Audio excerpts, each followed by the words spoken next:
I'm Susanna Reese with the Northeastern IPM Center's Stop Pests in Housing program. And we have Dion Lerman here. Dion, do you want to introduce yourself? Sure. I'm Dion Lerman. I work with the Pennsylvania Integrated Pest Management Program at Penn State University, and I am a consultant with Stop Pests in Housing. And I have to mention before any presentation I do that we get funding from an interagency agreement between the USDA's National Institute of Food and Agriculture and HUD's Office of Lead Hazard Control and Healthy Homes.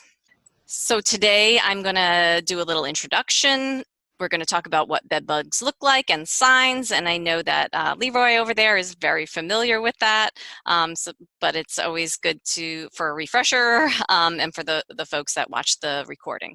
How do we get bed bugs I'm going to cover, and how to protect yourself. Then Dion's going to talk about preventing infestations in an office and how to inspect and monitor for bed bugs and what are the treatment options. You'll notice that Dion and I use different terms. We don't say exterminators. We use the terms PMP, or pest management professional, or pest control operator, and that basically means your pest control technician. The reason we do that is exterminator has the connotation that we're going to come in and just spray something and kill everything. So we want to manage the situation. Dion's disclaimer I borrowed. I should mention that the products or the vendors or the services we mention, we're not endorsing.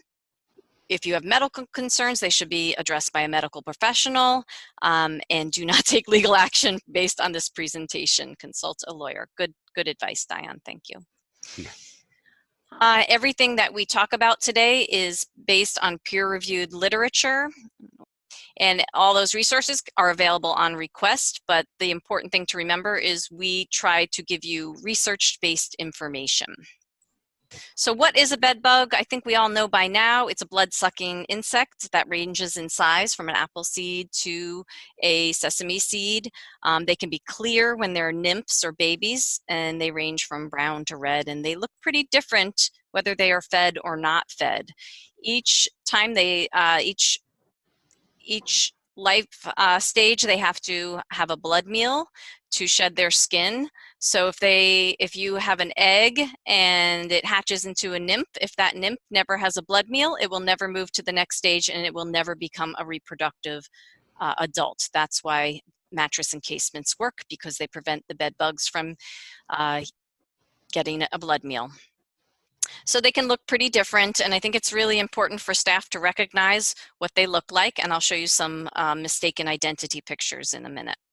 A little bit about bed bug biology. A female bed bug lays less than 200 eggs in her lifetime, about 1 to 5 eggs a day, and she lays those eggs as she walks around. So that's why one of the reasons why bed bug infestations are so difficult, because the female is laying eggs just all over the place as she walks around. It can take about 5 weeks to 4 months for a bed bug to go from egg to adult, depending on if they've had a blood meal. So they molt, which means they shed their skin 5 times, and they must feed before each molt.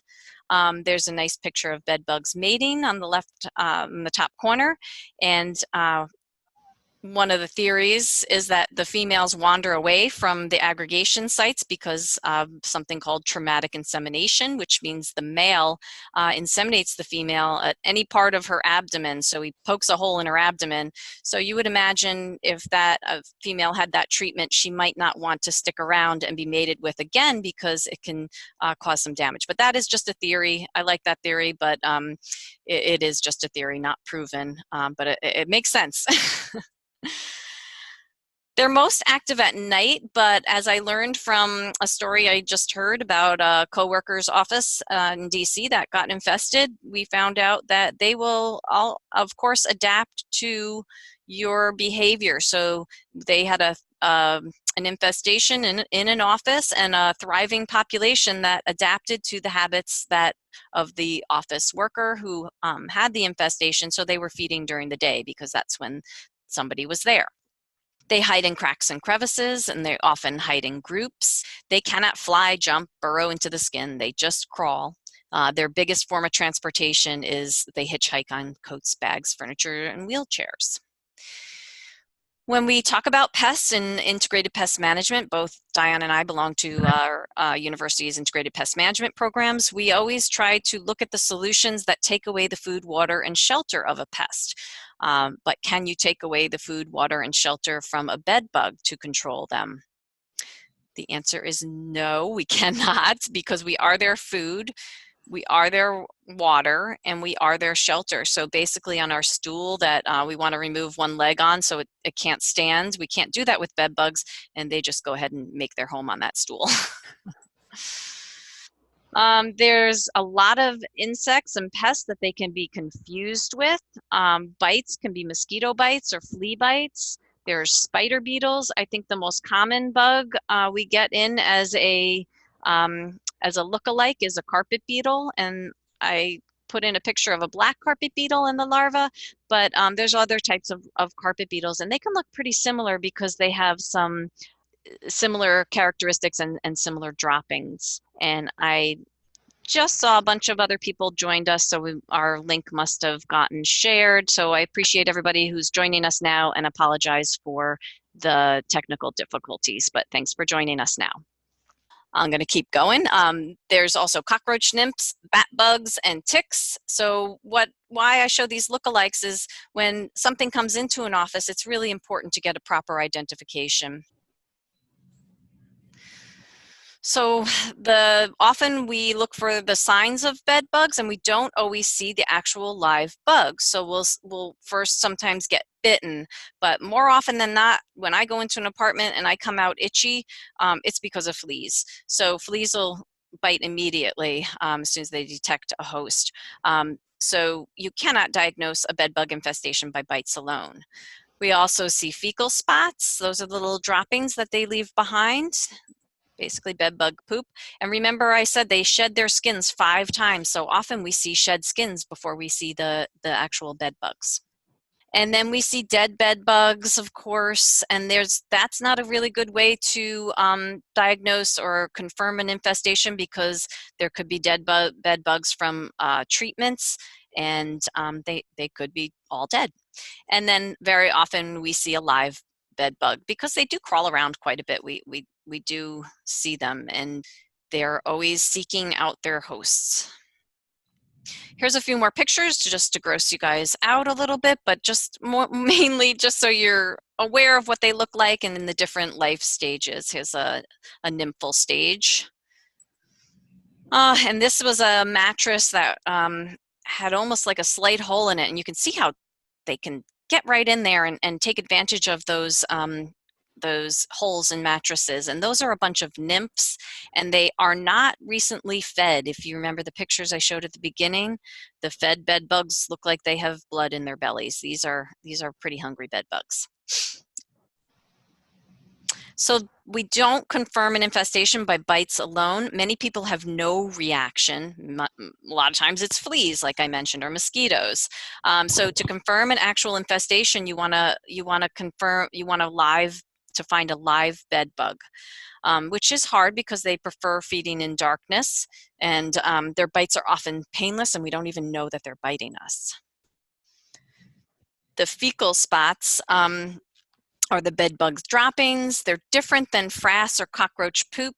Frass is gritty, not that we're sitting around feeling cockroach poop, but there is a difference. A current infestation cannot be confirmed with fecal spots alone. Again, you have to find a live bed bug to confirm an infestation. Oh, here's another fecal spot picture that's more common. The shed skins, nice close-up of the shed skins. This also shows the common places we find bed bugs, or is that mattress piping. Oops. And these are some great pictures Diane just shared from Lou Sorkin in New York City of just all the signs that you might look for. You're not going to see these, you're not going to see the eggs this close, but you can see the eggs. What I think surprises most people is that they can see bed bugs. I often get the reaction from people that are not familiar with bed bugs that say, "Oh, you can see them? You definitely can." Susanna? Yes. Can you go back 1 second? Yeah, at that egg picture, you can see they are about the width of one of the threads in the mattress cover. Yeah. And they're only about a 26th of an inch long. That's a millimeter. So they look like tiny pieces of cut thread. Hmm. And the guy on the left on the bottom, he's feeding and pooping at the same time, making room for the new meal by getting rid of the old one. And I should also mention, I said that we can see them. I have been in several apartments with elderly people who cannot see them. They are Yeah. too small for elderly people to see. So that's one of the reasons why you may wonder, why aren't these people reporting? Well, some people don't react to the bites, and elderly or vision impaired people cannot see them. Yeah. So how do they spread? Along wires, pipes, under doors. They come in passively most of the time on furniture, laundry, backpacks, used clothing, used furniture, furniture we've picked up off the streets. But they can also spread through buildings because they like to get into those cracks and crevices and wander around. What we'd really like to reassure you with today, you can have one bed bug, and if it's not a reproducing, oops, sorry. If it's not reproducing, then great, it's not going to form an infestation. So they travel as pioneers. This is one of Dion's slides, and I really like that he said they travel as pioneers, because they do. They venture out and try to find new territory. If the aggregation site we think gets too crowded, they'll move on and try to find a new place. But they're just instinctively wander. So often you find one bug, and a single bug, if it's not a mated female, won't cause an infestation. But if it is a mated female, it could cause an infestation, because the males could, they will breed with each other. So to establish an infestation, they have to find harborage, which means hiding spots. They have to be able to host and feed successfully for 10 minutes. Remember, they need to feed before they mature to sexually mature adults. And they need to have a place to lay eggs and hatch in a protected spot. The tiny, tiny first instars, that means the first little bugs that come out of the eggs, need to find a host and feed and survive. And they're so fragile that they're going to want to be as close to their food source as possible. That's why we want to catch an infestation early, because they're always right near the host when it's an early infestation. So our office chairs would be the place where we would want to focus and make sure there was not an infestation. Okay, and it takes a lot for those to get through those 5 stages and 5 meals. And if that colony is breeding, then yes, we have an infestation. For an infestation, you need all the life stages to be present. So here's an example. This is a female on the right, and a male has this pointy little bottom. And this is a picture of, anyone want to call out what this one is in our room? What do you think this one on the bug on the left is? Leroy, help me out. Yeah. It looked like it just had a blood meal. Yeah, so it's a female, and should we worry about an infestation in that case? She's swearing. Thank God she's had it We might, because she could be mated. already. Yeah. Okay, here's another introduction. What if we see this little guy, just one? Could this create an infestation? No. Look like you got a screen on it. Yeah, in the back. So that is a nymph or a baby, and it is not a sexually mature adult. So if we saw just one bug like that, then that's not going to cause an infestation. So how do we get bed bugs? Well, most of the time it's because they're hitchhikers. They climb onto us because they smell the scent of our clothes, or scent of our bodies, sorry. Or they crawl into our suitcases because our clothes smell like humans.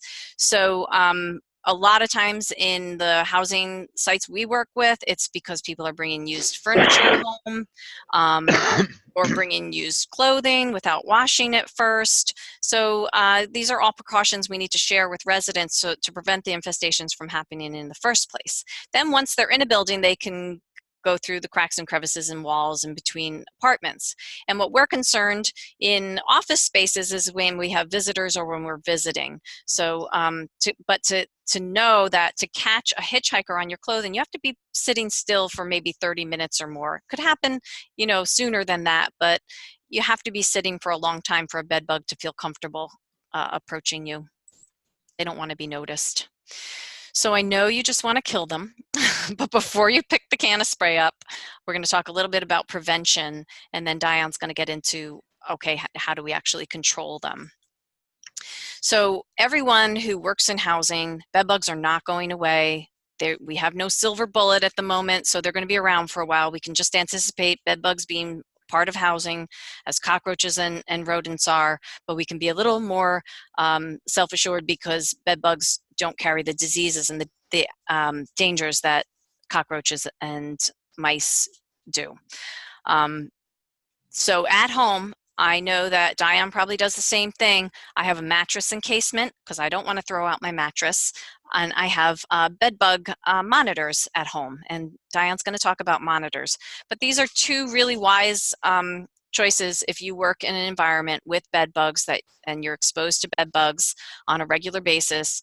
Take these precautions at home so you know you can pick up on an infestation early with the monitors, and you can protect your mattress and box spring. And periodically, you want to inspect your furniture and your bed with a flashlight. So we don't want to bring them home. So when you leave work, or if you're worried that you've been exposed, if someone came into the office and you know that they had bed bugs, before you leave, you want to inspect yourself. The cuffs of your pants and your sleeves and your shoes are the most common places that bed bugs will hitchhike on. You can use a lint roller to roll over you or your furniture or where that person sat. I would prefer to use a vacuum, but just to inspect yourself on your own clothing, you can use a lint roller. Often when I'm exposed to bed bugs, if I have to wear my clothes back into the house because I'm not going to get naked in the front yard, I go into the bathroom and I take my clothes off in the bathtub, and I put those in a bag and I immediately launder.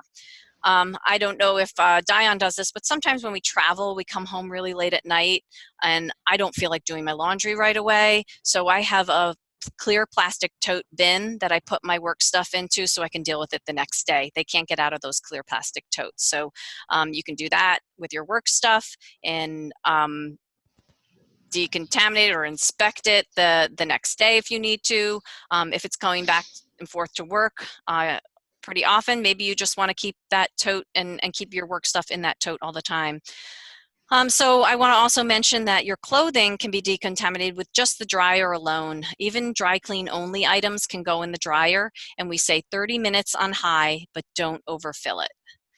You might want to clean and vacuum your car regularly as well. Just so you're not bringing them into your vehicle, and keep your car free of clutter. So if it did, God forbid, get an infestation, it'd be easier to see and to manage. And for the office, a lot of offices keep a little bed bug containment kit, which the items in bold are the important items. The other ones are optional, but you should have a plastic box. Clear plastic, smoother the plastic, the better. Bed bugs have a hard time walking on smooth surfaces. Their claws are made for walking on upholstered furniture and fabric. So a plastic box or at least Ziploc bags, some wet wipes to like quickly wipe one up or grab one, plastic bags to put your suspected bed bug in or something that you suspect is infested, maybe some paperwork that came in, you don't know if it's infested or not, you put that right in your plastic bags or your plastic tote, and you proceed with whatever your choice of treatment options are.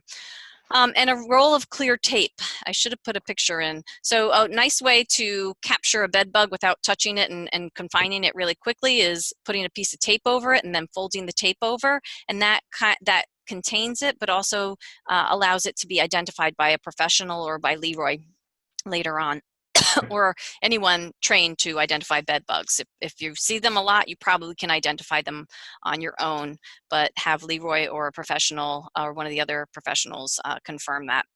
A flashlight is always a good idea. A narrow bladed spatula, that sounds weird, but I've been in situations where you actually have to scrape the bed bugs off of something. Disposable gloves. A stool or a folding chair is mainly for people going into homes that have infestation if you have to meet with somebody. But if you would want to, for your office, if you're having somebody come into the office, maybe you have a special stool or folding chair for your visitors to your office that's plastic and easy to inspect. Okay, and then you want to always have a bag for your personal items. You might want to have a change of clothing and shoes, but these are more tips for people going into infested homes, and booties and coveralls are, of course, for people going into infested homes. If you know you're going to be exposed to bed bugs going into an infestation, you can use an insect repellent like Off or another, even a natural insect repellent. Natural insect repellents work just fine, but you have to reapply them more frequently. You can inspect yourself with a flashlight and lint roller after you leave. You can keep your belongings in the plastic tote, like I mentioned, and confine your belongings. What I really want to stress is rubbing alcohol is not going to protect you. I know people were spraying themselves before they went into apartments. As soon as the alcohol basically evaporates and it's useless. But even if you are spraying directly a bed bug with rubbing alcohol, you basically have to drown that bed bug for it to kill it. So it's not a good control measure, and it certainly won't provide any personal protection. And Diane, I'll let you talk about the dangers a little bit later. A really good resource for personal protection is from the University of Minnesota. Google Let's Beat the Bug, and this home visitor guide comes up and has some more tips. Work with your residents so they understand that they can report and that we feel comfortable talking about these things, and it's not a big secret, it's not shameful, but something that needs to be reported quickly. We want to work with them so there's less possibility of infestations. The biggest messages we want to get across to the residents are they should be inspecting, they should be reporting, they should not be self-treating. Don't throw out furniture or pick up discarded furniture. Launder your bedding regularly and vacuum if they can. You know, some people are elderly and disabled and they cannot. You should hold classes once in a while to keep people comfortable talking about it. Always have posters and brochures around that people can pick up. Not everybody's going to read them, but some people will. I don't think it's a good idea to try to hide the fact that there are bed bugs, because that creates some problems down the line. When if you address bed bugs proactively and talk about them, you're going to have a better response from the residents down the line. They're going to trust you guys more, and you might avoid some litigation if you are dealing with them in a proactive way. And sometimes note that one-on-one intervention is needed, and very often that is the case in public housing and elderly and disabled housing, where people cannot, or maybe they will not cooperate, and they need individual attention. Some resources we have at Stop Pests are available to you on the website, or I can even print them for you. This is a picture of one of the booklets from the New York State IPM program that shows in pictures all the things that people can do to control bed bugs that are not chemical. So vacuuming, laundry, mattress encasements. We should tell residents not to throw furniture away. If furniture can be treated, it should be treated. Wait for the professional to tell you it has to be thrown out. And if it has to be thrown out, maintenance should wrap it and throw it out. Don't have residents throwing things out. Bed bugs have no problem with metal furniture, but they don't like it as much as nice upholstered and wood furniture. Don't think replacing everything with metal furniture will solve your problem. And there are big giant furniture disposal bags. I'm sure you guys have used them. This was a meme I got off of Facebook, I have to admit, and it says, "I got this mattress off the street." It said, "No New Yorker ever." And this the note says, "No bugs, just didn't need a second bed." Yep. So every site that we work with, we encourage to have a plan or a policy, and you can find some resources on how to create a bed bug plan or policy, even for your office, at stoppests.org. And that should include a response plan, save the bug in a bag or tape so you can get it ID'd. You should have a monitoring plan, inspection plan, treatment plan, education plan, and document everything. Everything should be documented, from the sightings to the treatment schedules to the treatments to the elimination confirmation. And don't allow residents to self-treat, and don't self-treat your offices. You have really competent professionals there that can help you. If someone finds a bed bug in an office, you want to document all your observations and have a rapid response plan. Save the insect, report the problem, don't apply pesticides, move things around, prevent carrying the bed bugs to other places, and have your professional, your in-house team or a hired contractor inspect the unit, or in this case, your office and adjacent offices. And at this point, I'm gonna let Dion take over with his portion. So where are the bugs hiding? Well, in an office, the number one place they're going to be hiding is the office chair, because it's close to the host and it's upholstered, which gives them lots of places to hide. So like in this photo, if there's any fraying of the upholstery between the upholstery and the frame, those are absolutely excellent places for the bug to be. In general, they like folds and edges of fabric. They like cracks and crevices, especially if they're about 1/16 of an inch thick. That's the width of a credit card. So if you can get a credit card into a crack, or say behind a wall switch receptacle plate cover, those are places where then you need to look for bed bugs. Any kind of upholstered furniture, specifically chairs, any couches that you might have in client lounge areas, cubicle dividers, especially the ones that are upholstered, those can be quite acceptable to a bed bug and very hard to figure out how to get into. Baseboards and walls, particularly at the juncture between the wall and the ceiling, popcorn ceilings, that textured ceiling. Any place where there are lockers or clothes kept. File rooms are not usually a problem, but can be, and we'll talk about them a little bit later. Radiator covers, on the other hand, are frequently a problem because nobody ever moves them. They're never cleaned behind, and they tend to have joints or cracks in their crevices in their construction, all of which allows excellent places for bed bug harborage. So you always want to remove and inspect radiator covers. And in general, bed bugs will start infesting close to the host, as Susanna said, and then once the population builds, they will tend to radiate out in sort of concentric circles from the original infestation site. So there on the right, you can see what I was talking about using a credit card to check behind switch plates. You want to use that any place where you can fit that is a place where you can have bed bugs. Any place where people rest is a pretty high-risk area, relatively high risk. So how do you inspect? The single most important tool for an inspection is a flashlight. In fact, you can do an inspection just using a flashlight. The sweep tool helps. That's that credit card. We cut it in half diagonally, so we have a triangular tool that we can put into a crack and crevice and use a sweeping motion to try to see if anything comes out. Hopefully it won't. We would recommend wearing personal protective equipment, especially booties and gloves, and some kind of insect repellent. Let me just point out, by the way, the only reason we're recommending insect repellent is because you're in a situation where you don't have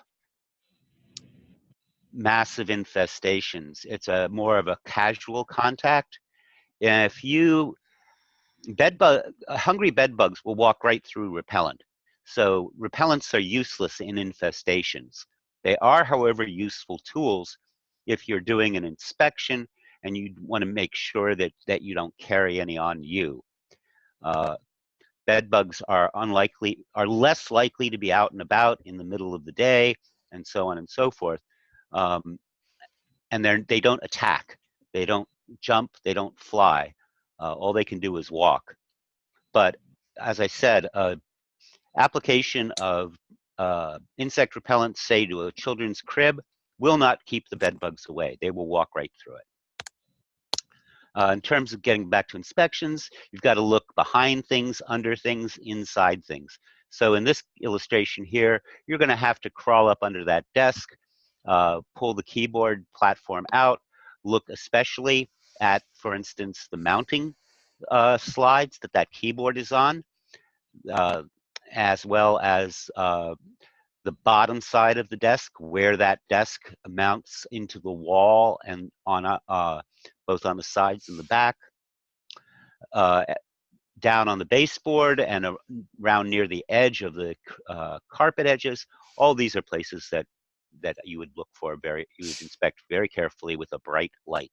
In homes, they tend to climb up the walls because they have an instinct to climb up to look for their food. Do you think in an office situation that you should inspect like the ceiling juncture? I think, well, that's one of the common places, but in an office, I would be more inclined to inspect cubicles dividers along the top edges. A lot of times there's some sort of binding at the top, you know, it's a piece of metal that seals over the top and holds the fabric in place, and that would be a perfect place for a bed bug. So, you know, the edges of cubicles where the upholstery is turned, all those kinds of places. And as you can see in this slide, the little suckers will get in just about any place. In the top photo from Chang-Lu Wang at Rutgers, he found bed bugs infesting a telephone. And in the bottom, that is a screw hole in the bottom of an office chair. And Lou Sorkin assures me there are 14 bed bugs hiding in that screw hole. There's bed bugs in the screw head itself, you know, in the where you put the screwdriver. So they are very small. They will utilize any small area they can get into. I mentioned carpet edges. They won't be under the middle of a carpet, but they might very well be right under the edge of a carpet or even a throw rug. Places to look, closets where clothes are being stored, behind electrical outlets, in conduit and ductwork in really bad situations. I already mentioned radiators and curtains or drapes, which fortunately you tend not to have in most offices, but those are common areas, especially along the seams, on the sides and the bottom and at the top, and any pleating at the top. So these are the pictures we saw before. What you're looking for are eggs, which are very hard to see.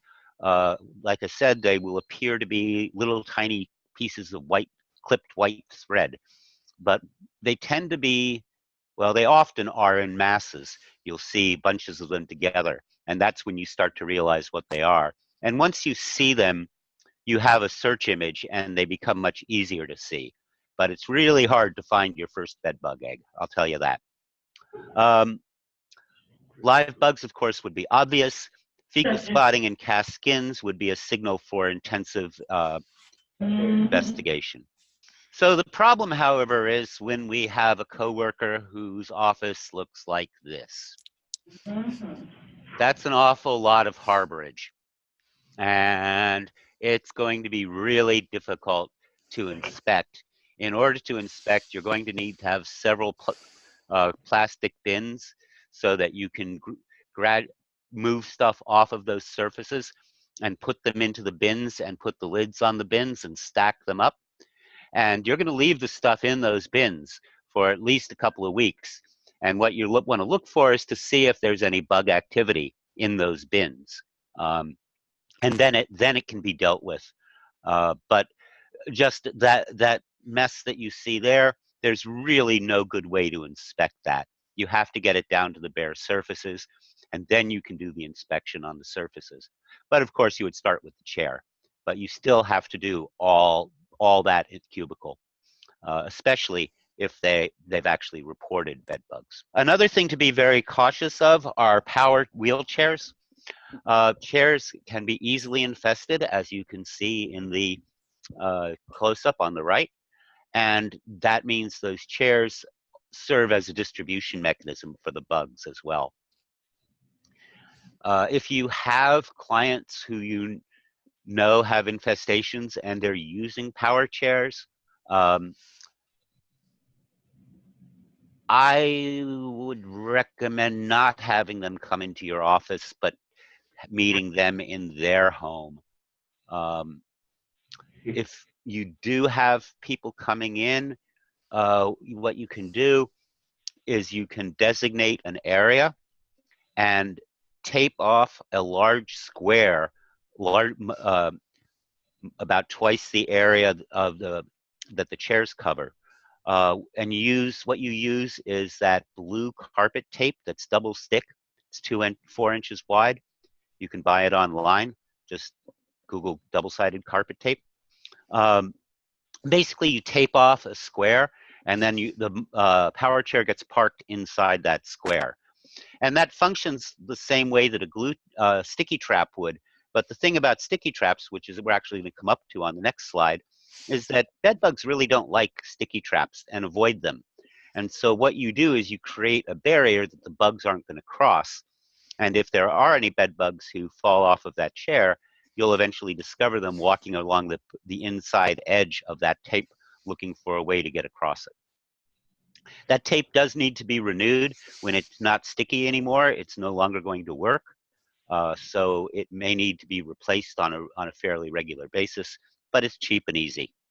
So sticky traps, which are widely used devices in other kinds of pest control, are really pretty useless against bed bugs. As I said, bed bugs have shown that they are very reluctant to go onto sticky traps, and any kind of device that's based around sticky traps for bed bugs is not very effective at all.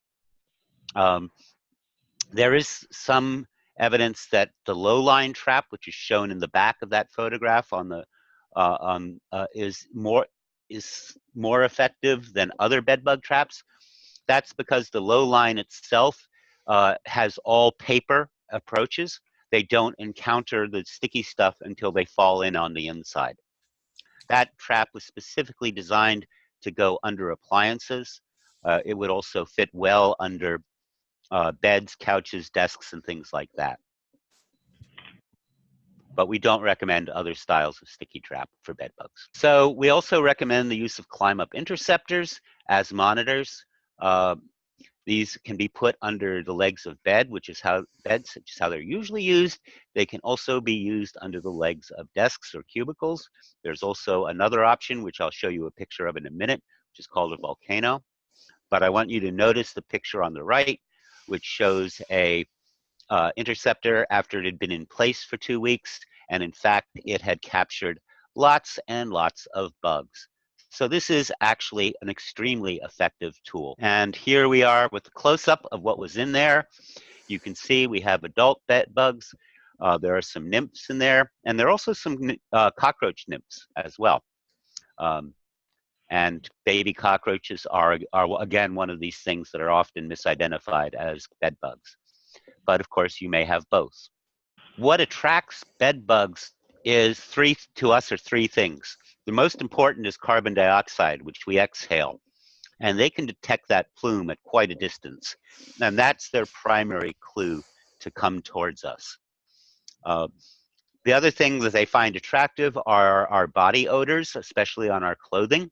Entomologists call those pheromones. Most of us just call it BO, or dirty laundry.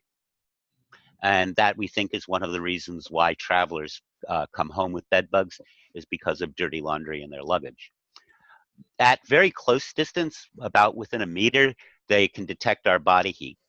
So once they get up on the bed, they make a beeline right towards us. Bed bugs are attracted to each other by things called pheromones, which are chemical signals that bugs use to talk to each other.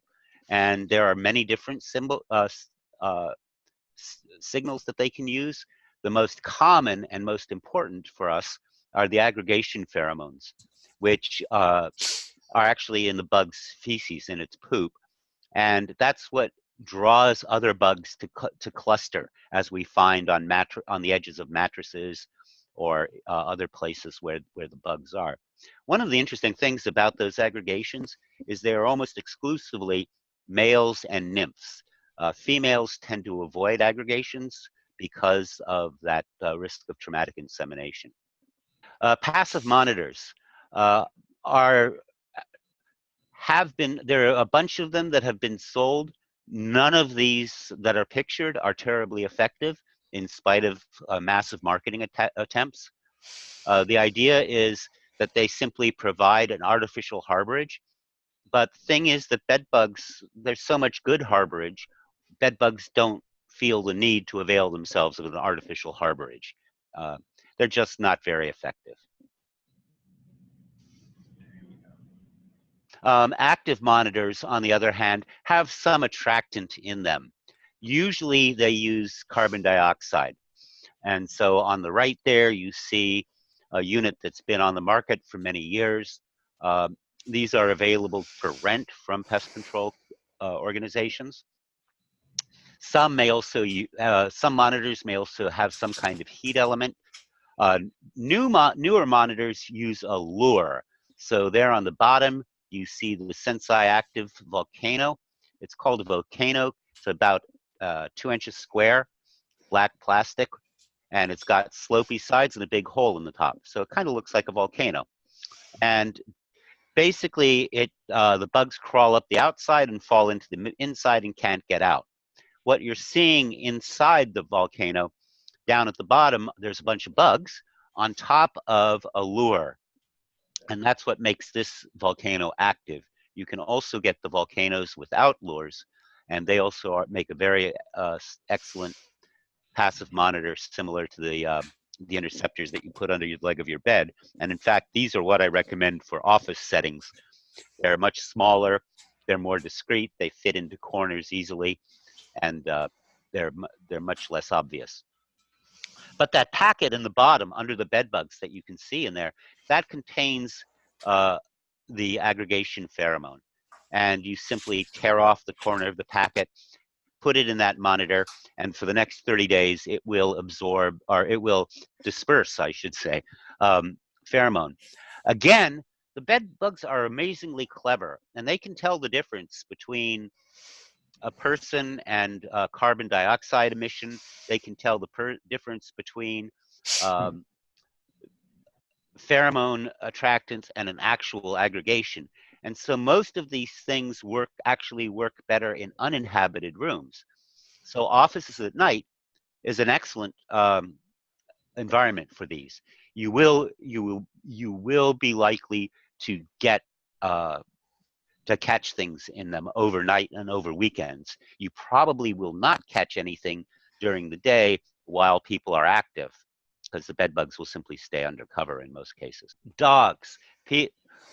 People love the idea of the dogs, and dogs can be very useful, especially in situations such as offices, where you've got a very large area with a pretty low probability of bed bugs in any given place.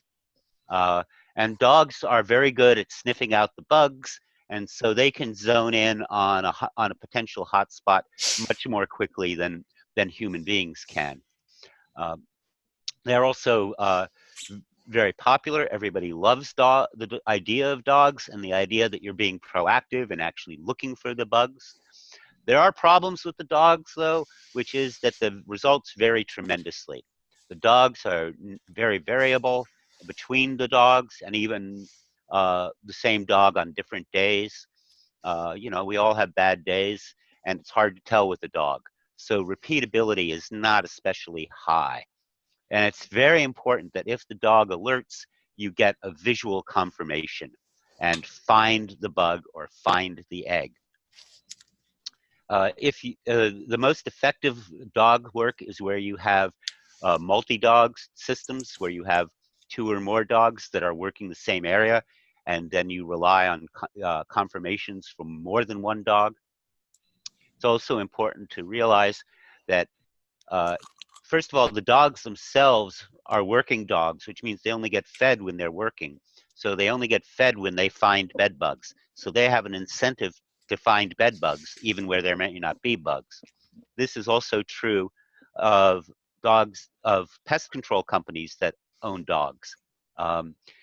it's to their advantage to find bugs. This is why it's very important to make sure there's visual confirmation of any bug alerts. It also means that we would prefer for dogs to be handled by a third party, by a separate company. And there are companies that do, in fact, do that, rather than by the pest control company directly. And if you want more information about the dogs, the National Entomology Scent Detection Canine Association has all sorts of information there. Most bedbug treatment is going to use some pesticide, but it's going to be the last tool that's used, not the first tool. Pesticide residues do have human health effects, especially to children and especially to people who have respiratory impairments, including asthma or COPD or things like that. And most importantly, results with chemicals, with pesticides, can be quite disappointing. Most of them are not very effective against the eggs, which are in fact highly resistant to pesticides. And so 7 to 10 days later, new bugs hatch out of the eggs, and the infestation restarts. As I said, pesticide resistance is very common, and simply spraying is not a substitute for proper inspection. If you call a pesticide company and say, I think I got bed bugs, and they say, we'll be right down to spray, hang up on them. What they should say is, we'll be right down to inspect. So when we talk about health effects from bed bugs or from pesticides, there is, of course, pesticide poisoning, which is an acute thing where if you're overexposed to the pesticide all at once, it can make you sick, you can vomit, you could pass out, you could end up in the hospital, so forth. That's, unfortunately, though, not what happens most of the time. And in fact is very rare, especially in situations such as treating an office problem. But what we're concerned about in the long run, and especially in residential housing, is the chronic toxicity. That is, the health effects that build up over time from the pesticide residues that remain and in fact continue to accumulate as pesticide is used time after time. And these health effects vary by pesticide, but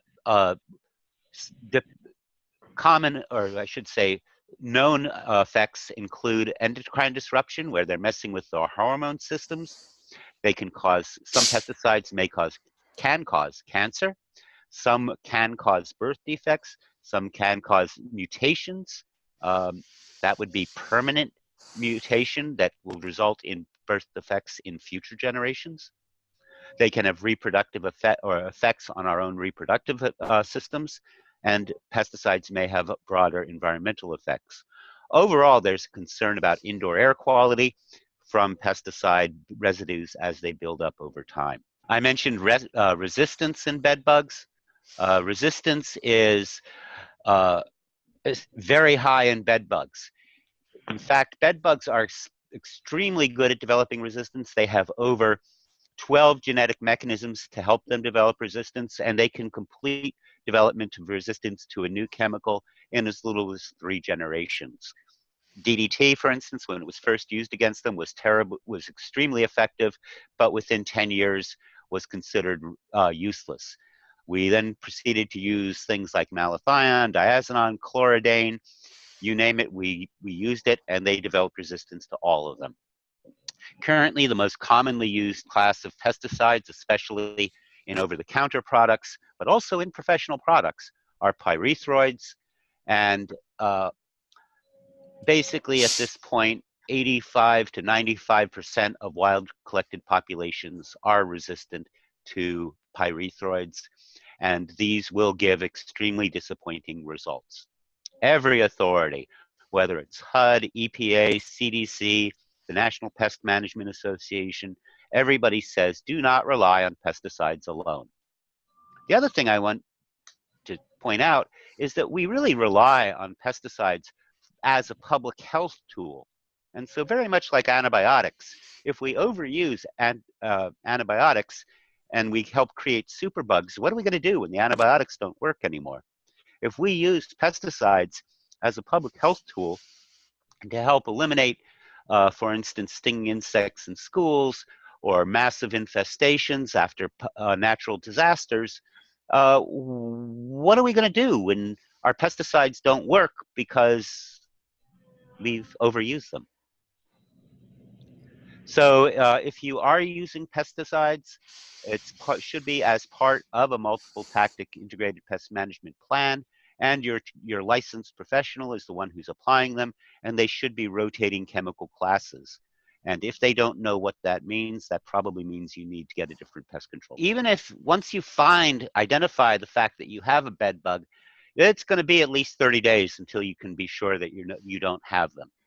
So if you discover a bed bug on Tuesday and you have the head of the agency coming to do an inspection on Friday, guess what? There's no way that you can guarantee that you won't have bed bugs. Here's why. Bed bug eggs take 6 to 10 days to hatch and at least 30 days until adults mature. And for the first couple of months, you have very, very few adults, and most of your population is extremely small, both in size and the population size is very small. And so after it's very easy in a treatment to not get all of the bugs, especially to not get all of the eggs. This means that reinspection must be done 10 to 21 days after the initial treatment, and retreatment if necessary. And then after that second treatment, you are going to need to be reinspected another 10 to 21 days. So at the minimum, where you're talking about 30 days of active treatment time. And even then, we would recommend continuing inspection on 2-week bases until no further activity has been observed for 6 weeks. What are you going to do to deal with this problem? Well, it's really important to develop an early detection program. The first part of that is what we're starting to do, or what you've already started to do, but what today is part of, which is create bed bug literacy. Get the information to everybody, from senior management all the way down to clerical to janitorial. Everybody needs to understand what bed bugs look like, what they should do about them, and what they should not do about them, which would be reaching for a can of Raid or some other folk treatment like Formula 409 or glass cleaner or something like that. So you need to provide information to all building occupants, to all staff, especially to all maintenance personnel. Use interceptors. You can see in the bottom of that photograph on the left, on the side of the cubicle wall, there's a climb-up interceptor there. And climb-ups have been shown to be effective, used that way. But personally, I would use a volcano, which are smaller and black and square and much more discreet, and I would stick it all the way back in the corner, back in that corner. Can you see my cursor? Does that move? Okay. Yeah. Yeah, back in those corners. That's where I would deploy volcanoes. As I already said, train maintenance staff in bed bug inspection and identification and simple inspection. Inspect periodically. In office, if you have offices that are having regular trouble, I would inspect them on a monthly basis. If you have hotspots where continuing activity is occurring, I would inspect them on a weekly basis, especially any place where people are seating. And having a dog come through on a periodic basis, annually or semi-annually, is not a bad idea. And as I say, it certainly helps overall morale and feeling like you're trying to stay on top of the problem. Okay, that worked for once. So EPA, overall recommendations, as I said, everybody recommends using integrated pest management. So the Centers for Disease Control and the Environmental Protection Administration promote integrated pest management for bed bug control as the effective pest control method that uses information on the life cycle of the pest and incorporates non-chemical and chemical methods. Non-chemical methods to effectively control bed bugs include heat and vacuuming, steaming, laundering, and disposing of infested items. Although I would say that disposing is something we want to do the least of. There are a number of issues, obviously, in control. One is simply the size of the bugs. Immature bugs, in particular, are very small and very hard to see. A just hatched bed bug, one of those first instar nymphs, that's going to be about the size of a poppy seed and translucent before it feeds. So it's very, very hard to see. But an adult bed bug is going to be about the size of a sesame seed unfed, and the size of an apple seed once it's fed. The eggs, as I said before, are very small and very hard to see until you actually learn to identify them. Another problem with the bed bugs is their cryptic behavior. That is, they hide. They don't usually come out in the daylight while we're hanging out and watching for them. They're back in those cracks and crevices and inside the upholstery. Another problem that Susanna talked about was their egg-laying characteristics. They lay eggs pretty much everywhere, which means that they're very hard to find and control. And when they hatch, they're going to be hatching out everywhere. And what's hatching out of them, as I said, is really very, very small and extremely hard to find. The other problem is that they only feed once or twice a week. So, and of course, they only eat blood, which means that they also have a very long interval where they can survive unfed. Contemporary bed bugs can survive up to 4, maybe as long as 5 months between feedings. So they don't have to feed all the time, which means it may be very, very hard to figure out that they're there. So early detection involves exclusion. As I said, you need to communicate with people, but you want to caulk and seal cracks and crevices, especially in places like where we've been seeing in some of these photos in workstations where there are work surfaces that butt up against walls or dividers. This is especially true also in waiting rooms and at intake counters. That counter you want to inspect, you want to seal it, you want to look if there's a projecting ledge where people write their paperwork, so forth. You want to inspect on the underside of that ledge, make sure that there are no cracks or crevices or other places where bed bugs could hide. You also want to inspect your seating in those areas, probably on at least a weekly basis. In terms of preparation, you want to eliminate as much clutter as you can. You want to make sure that pest control can see and access baseboards and corners and into closets.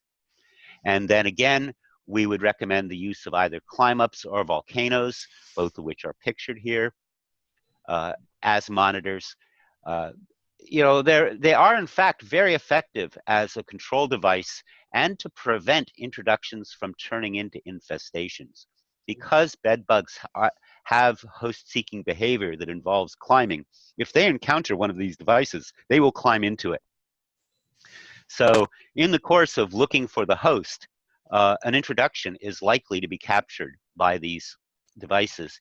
And Rutgers has shown them to be very effective in residential situations where you can protect a bed in this way.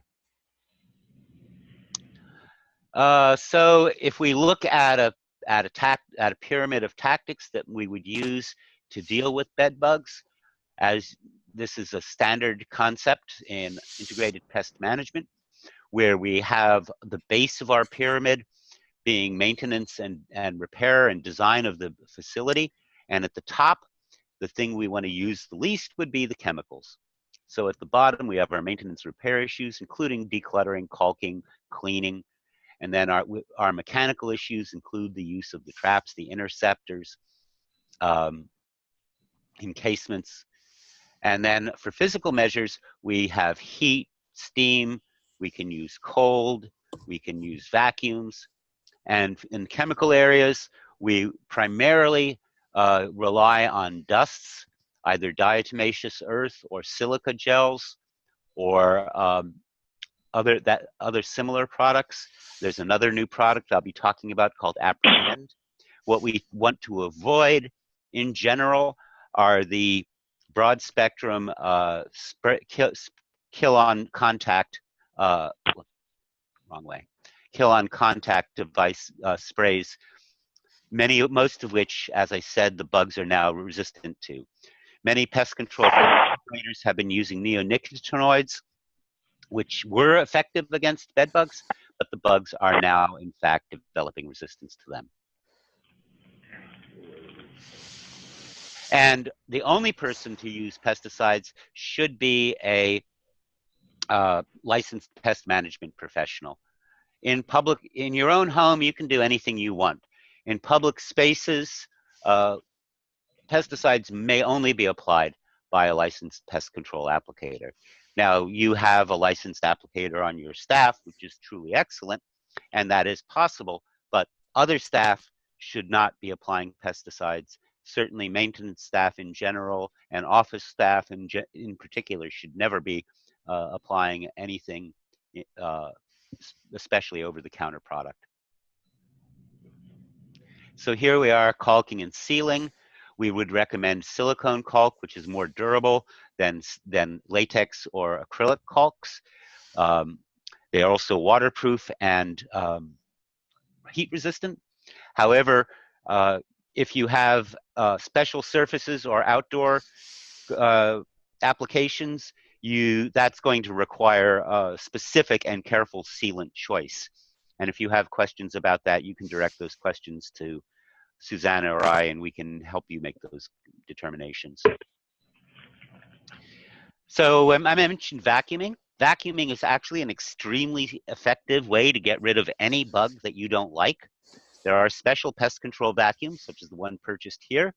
They involve a HEPA filter, and they usually have some sort of sealed canister for collection so that the bugs can't get back out. This is an excellent way to get rid of large groups of bugs.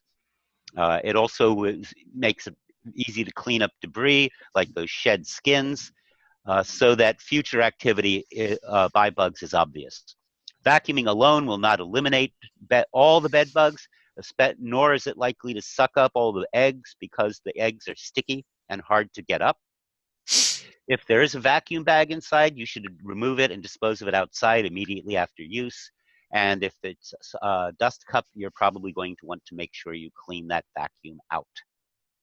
Diane, at my previous job, I had people that would bring in insect samples, and often those samples were bed bugs, and sometimes people would bring me a whole bag of their bedding.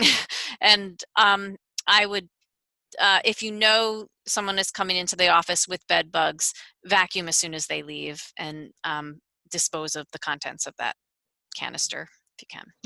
That's a good idea. So we have many methods of non-chemical control that are available to us. The most successful are thermal treatments. We can freeze things, we can steam them, we can use other kinds of heat. And these are very effective. Heat kills all bed bugs at all life stages, including the eggs, as opposed to pesticides, which may kill adults and nymphs, but may not affect the eggs. Heat kills all bugs at all stages, including the eggs. It is less hazardous than many other methods and can involve a shorter treatment time, although it does take time. It varies, but it does take some time. There are limitations to heat, which are that insulated areas may not heat to the correct temperature and may allow bed bugs to find harborage and survive. And if things are not heated up fast enough, bugs may actually disperse and find new harborage. So heating is something that needs to be used by people who are experienced and know what they're doing. I mentioned so cold is one way that people are attacking bed bugs. Some companies use carbon dioxide snow. It may be marketed as cryonite or other branding. And basically, the carbon dioxide comes out of the tank at -112 degrees Fahrenheit, which freezes a bug and the eggs on contact.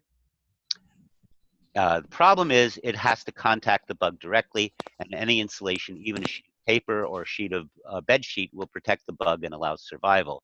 One of the advantages of the carbon dioxide snow is that it sublimates. That is, that it passes directly from a solid to a gas with no liquid phase. So there's no moistures, no mess, and also means that it can be used around electronic equipment where, for instance, liquid pesticides couldn't be used. Freezing at the bottom of that slide is good for infested papers. For instance, if a file room or a file drawer were to get infested, those files could simply be packed up in plastic into a transfer box lined with a plastic bag, seal the plastic bag, and then store it. The best place would be an off-site commercial cold storage for at least 30 days. You could also use a chest freezer for smaller amounts. Steam is truly an excellent tool. It is not a pesticide, so no license is needed. And steamers are easy and efficient and to use. They are excellent for furniture of all sorts, for carpets and floors and hardwood floors, and for tile and other kinds of flooring. You want to make sure you don't use a high pressure steamer because you don't want to blast the bugs across the world. And you also want to be careful about excess moisture. You do not want to create conditions for mold growth. So steamers should be low pressure, have low vapor, and have a wide steam head that allows the steam to catches the bugs before they can possibly disperse. You want to move slowly, about 4 feet a minute, which is really, really slow. Steaming takes time, but the deal is that the steam kills the bugs on contact, but you've got to make sure that you're taking the time to get all those bugs and all those eggs. It's a lot of fun, by the way.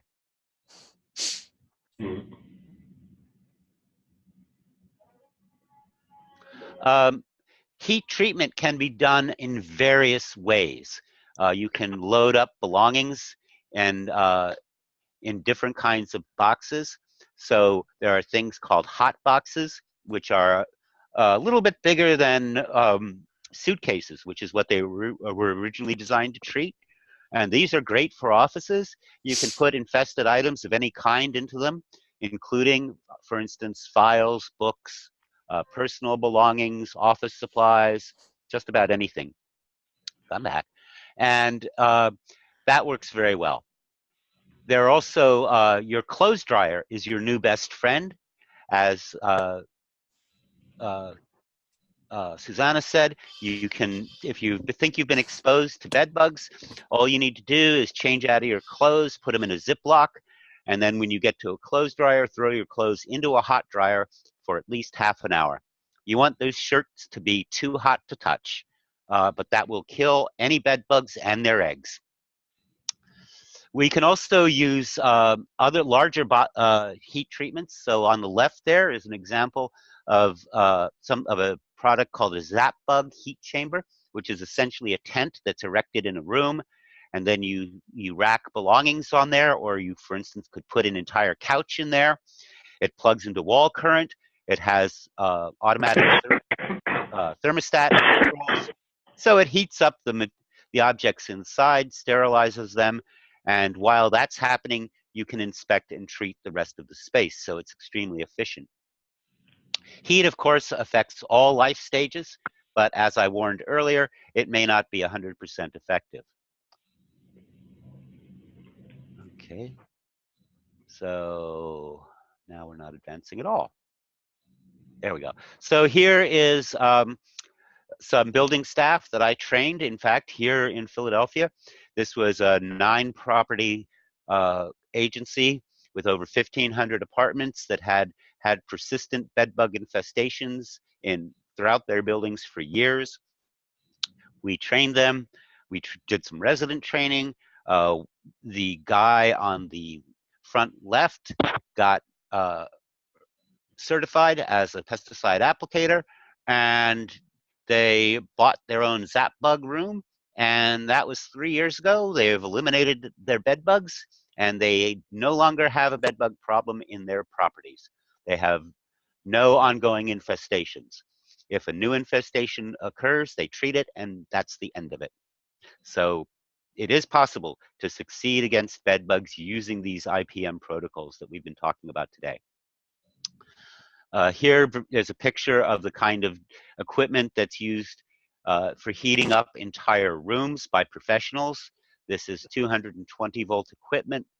This is often used in hotel rooms.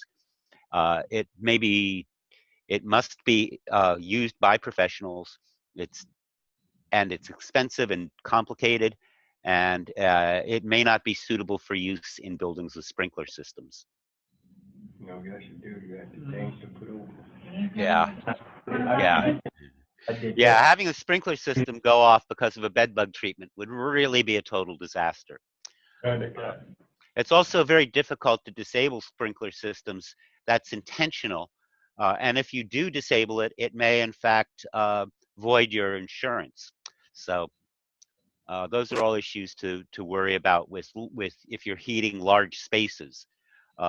Things like zap bug or hot boxes are not going to affect sprinkler systems.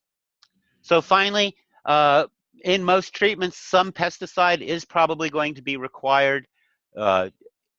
It can be difficult to get to all the possible harborages. However, if we can apply a pesticide into those harborages, it will be effective.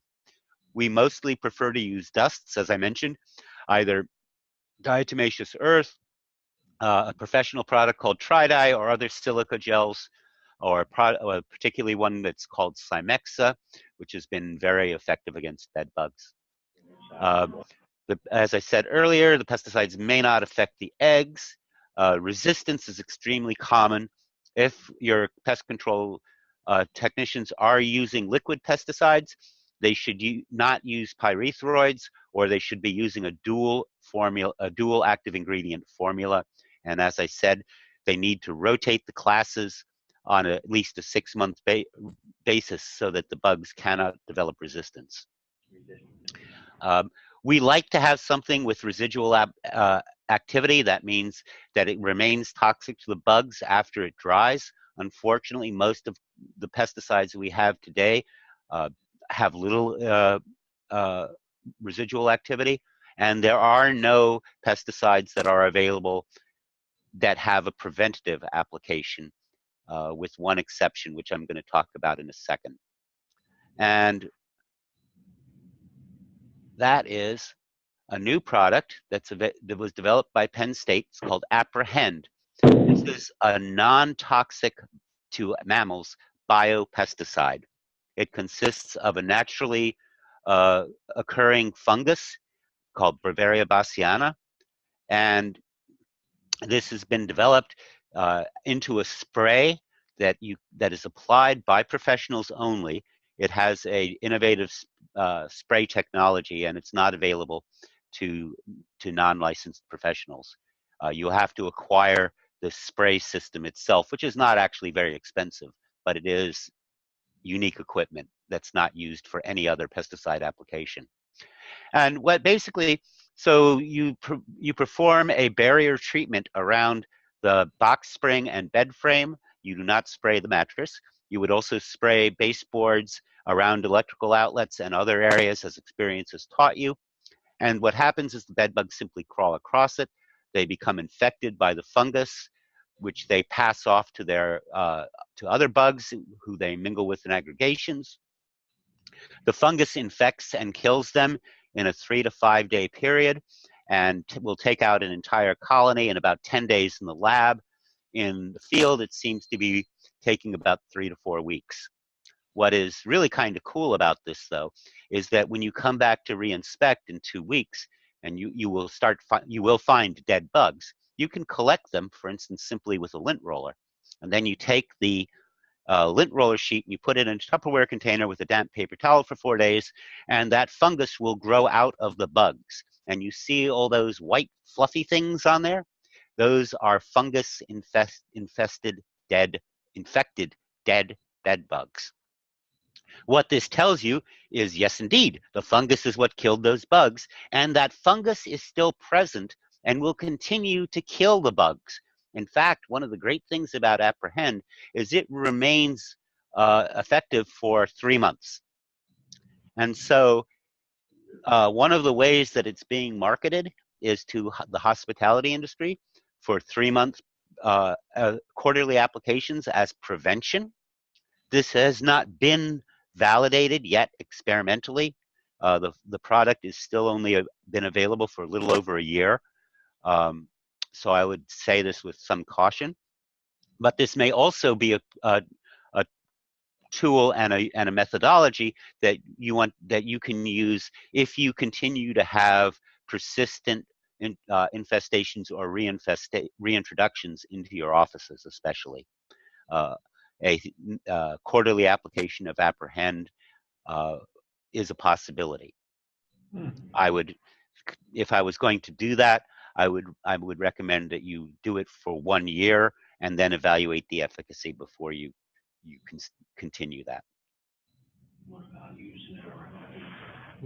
So if you're looking for specific protocols for treatment, the National Pest Management Association has best management practices and an online bedbug basics training, which is great for especially people like maintenance personnel to get a really good idea of what bedbugs look like and do. Bedbug Central has some recommendations for treatment, and Denny Miller also has, who's from Virginia Tech, also has some specific recommendations.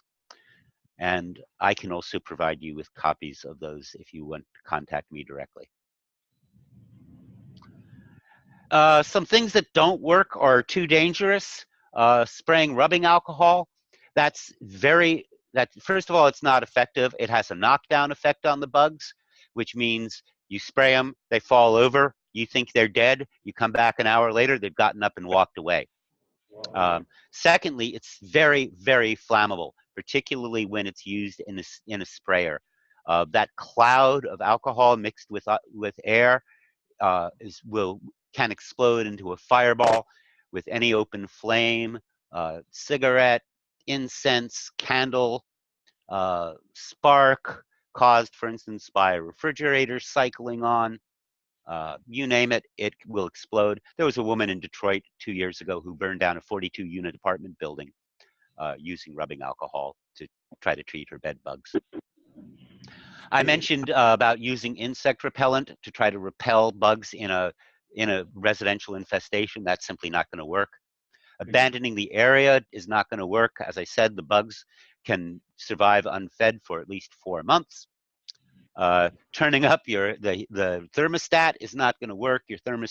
Your home or office heater is not going to be able to heat the area to 122 degrees in less than 2 hours. You need a professional if you're going to be treating with heat.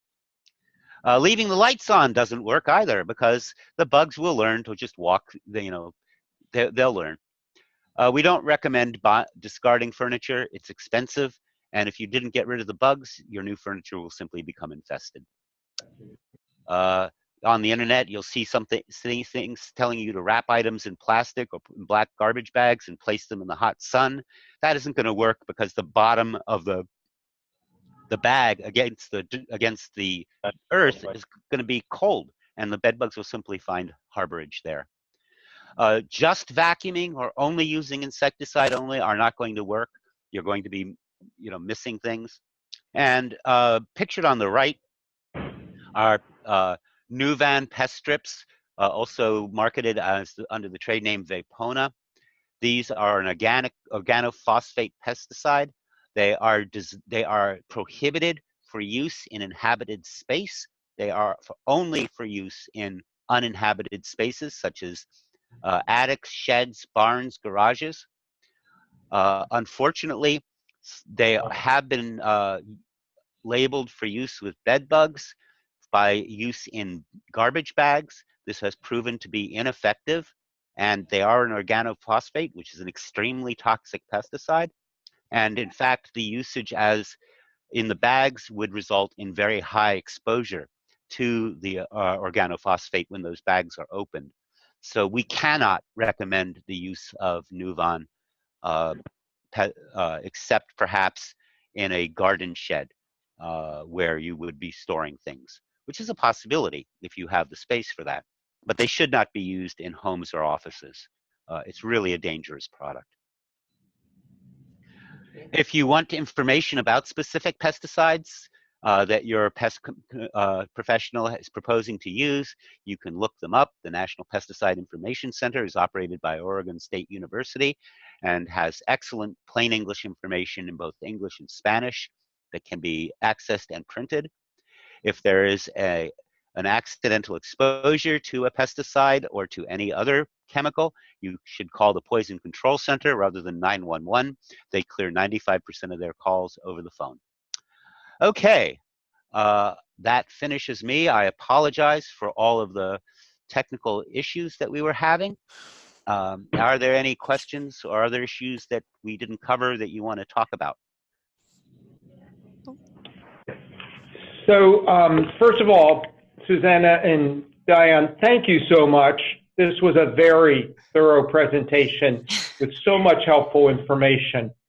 I wanted to point out, if everyone can hear me, I don't know, but we have placed passive bedbug monitors in 6,000 public housing units that are checked regularly by our pest control contractor. I think we have a very assertive early warning system that we're proud of for that. And that's great. We have now recently, music to my ears.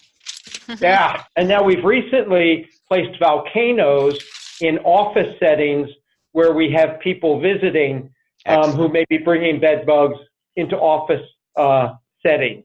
And we have in some stations in different offices shoe coverings and insect sprays for people who feel that a bed bug might have been crawling up them because of a visit to a home or a visitor from a home to their office.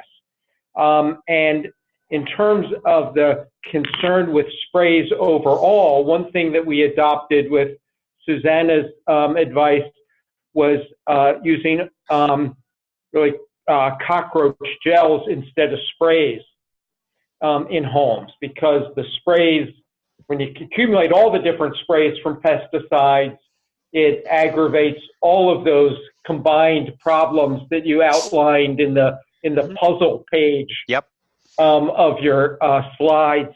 And we've been reducing those. Diane, I'd be interested to know where you got the picture of the office with all those things stacked up. Where did you get the picture of my office? It looked exactly like my office. I was ashamed.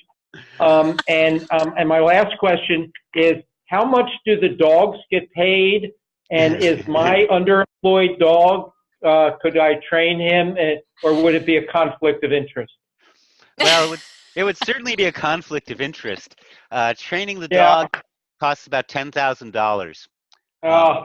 So, yeah, there's a special institute down in Florida and a couple of others around the country that do that work. But it's very highly specialized work. And then the dog needs to live with its handler. And so it's a 24/7 relationship. So I don't know that you really want to become a dog handler. Forget that. Yeah. Does anybody else online have questions? If you can figure out how to use the chat, you can type them in. I think I have everybody unmuted. Let me see if I can.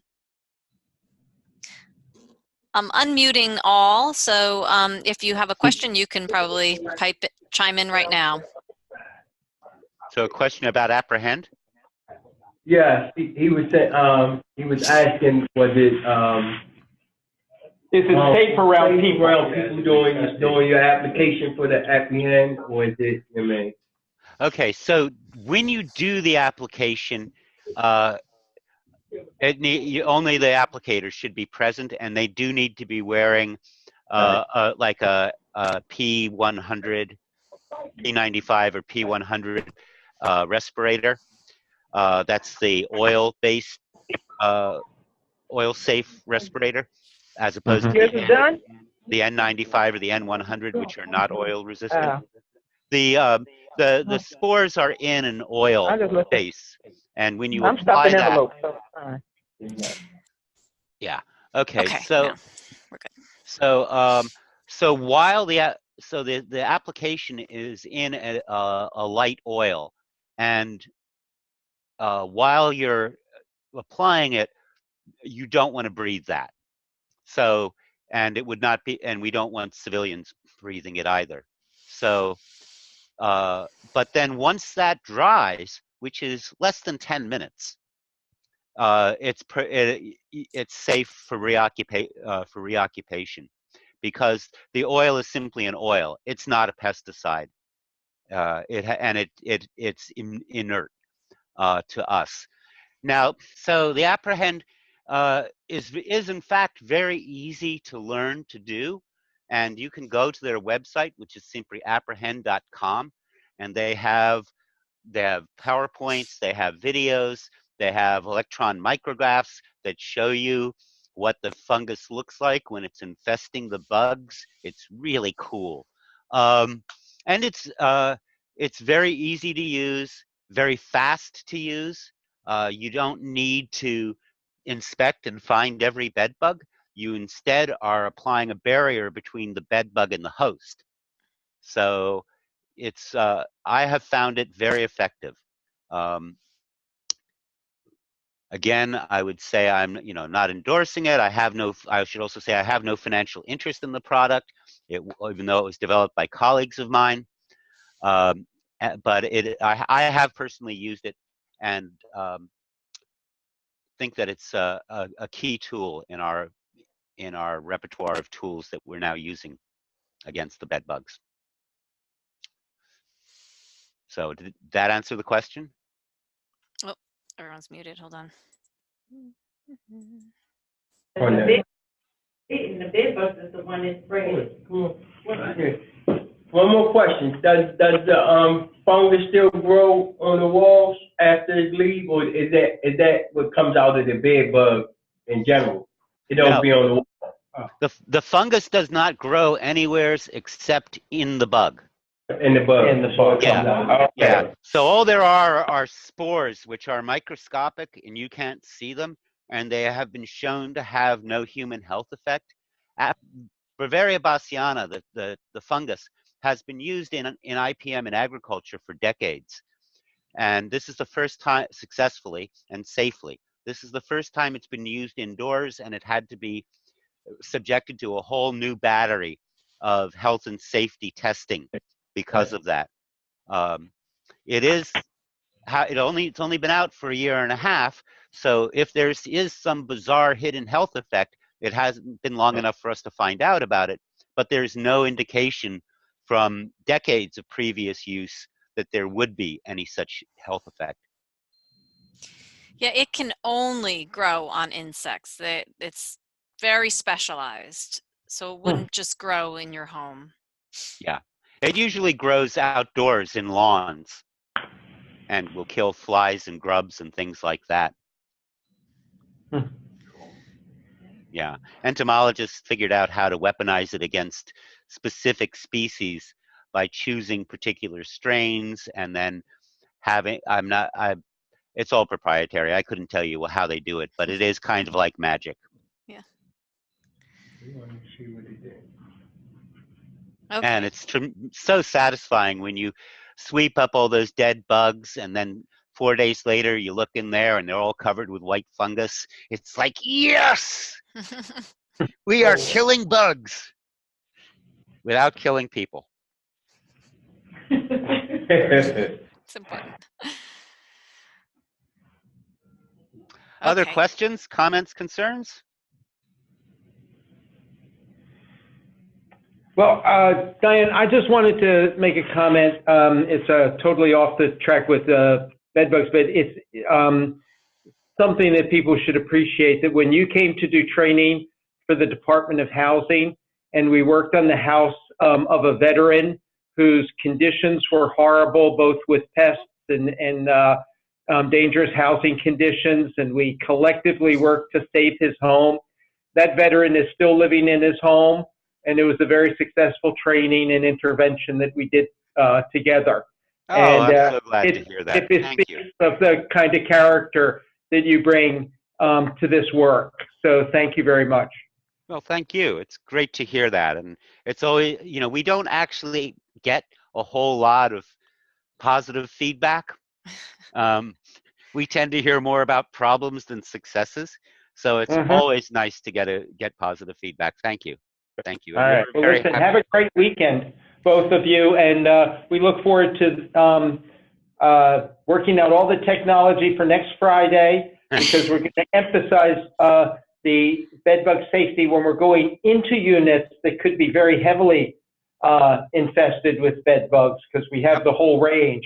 And that's what our maintenance staff is very concerned about, and their safety, because they encounter that on a daily basis. Yep. So we look sure forward understand to those problems. All right. Thank you. If All right, there are thank you, Ken. any follow-up questions, just email or contact us, and we're happy to answer them. Have a great Good deal. day. Thank you. All right. Thanks, Have a everyone. great weekend. Bye-bye.